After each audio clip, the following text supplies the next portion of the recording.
What an amazing journey this has been. Hi, my name is Kamika Headley-Clark, Agency Director at Heritage Education Funds International Jamaica Limited.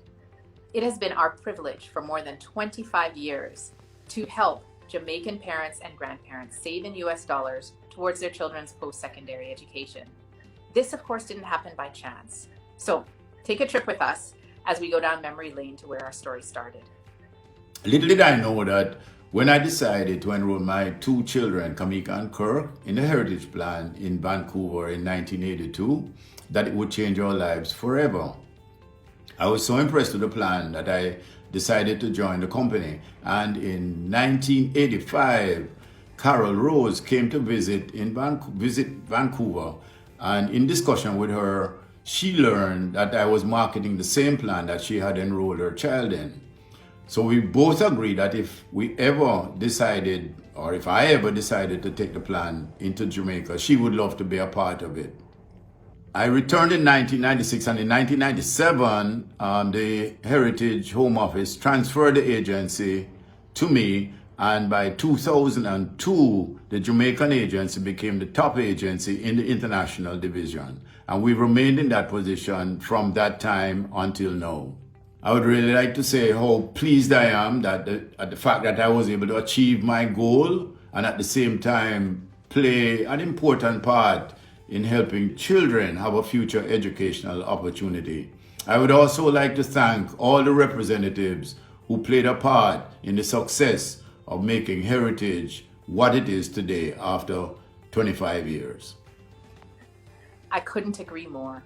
Without the hard work and dedication of our team, we wouldn't be where we are today. We are so truly grateful to you. We were fortunate to have been able to catch up with a few of our beneficiaries recently and share their stories with you through our Raising Heroes web series. We learned so much from them and gained great insight from their experiences. There were so many profound moments, but John Joseph Nepal's perspective on how your limitations can be a motivator really stood out. 2020 really presented us with challenges and limited us in so many ways. But despite this, we've been able to adapt and to overcome. I think that the key to not limiting yourself oftentimes is seated predominantly in the acknowledgement that you do have limitations.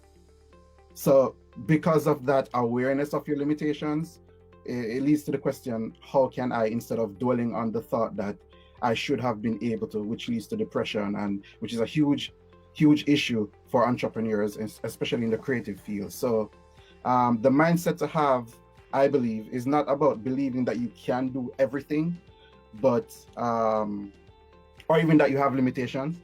You don't have limitations, sorry, but it's able to see your limitations and putting things in place that will help you to succeed in spite of those limitations. As a parent myself, I understand the struggles that we're all facing as we navigate the changes brought on by this year. For this reason, we also spoke with several experts who shared their own advice and experiences to help us cope. They gave us so many valuable tips. We could all relate to the stories that they shared. From Licia Gay's reminder to give ourselves time to adjust, to Gregory's advice on fostering a strong relationship with our children. You can't raise children on rules without a relationship, because the result will be rebellion. We learned so much.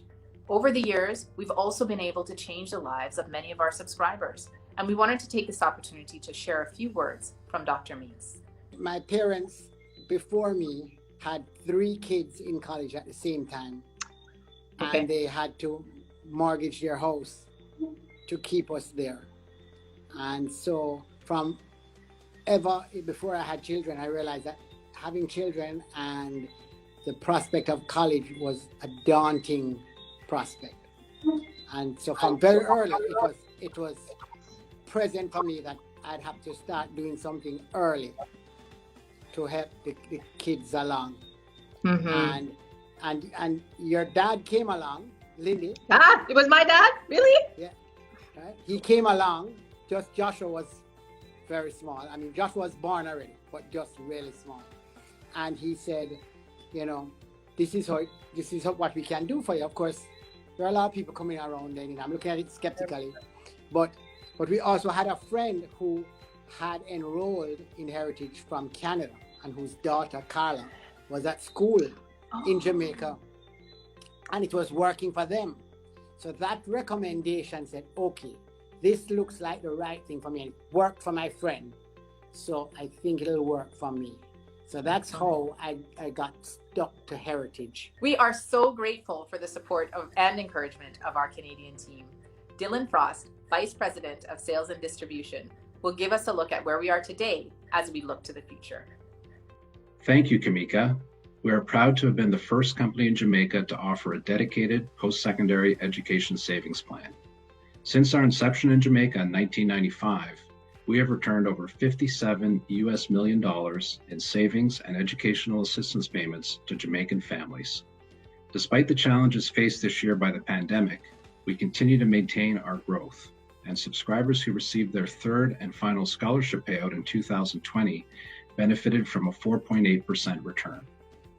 We were also able to make a donation to the Jamaica Autism Support Association to help support families as they navigate a diagnosis of autism in their children.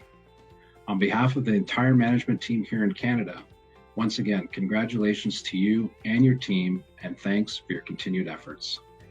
Thank you so much, Dylan. This has truly been a fulfilling experience. We are proud to have made an impact on so many children and their families.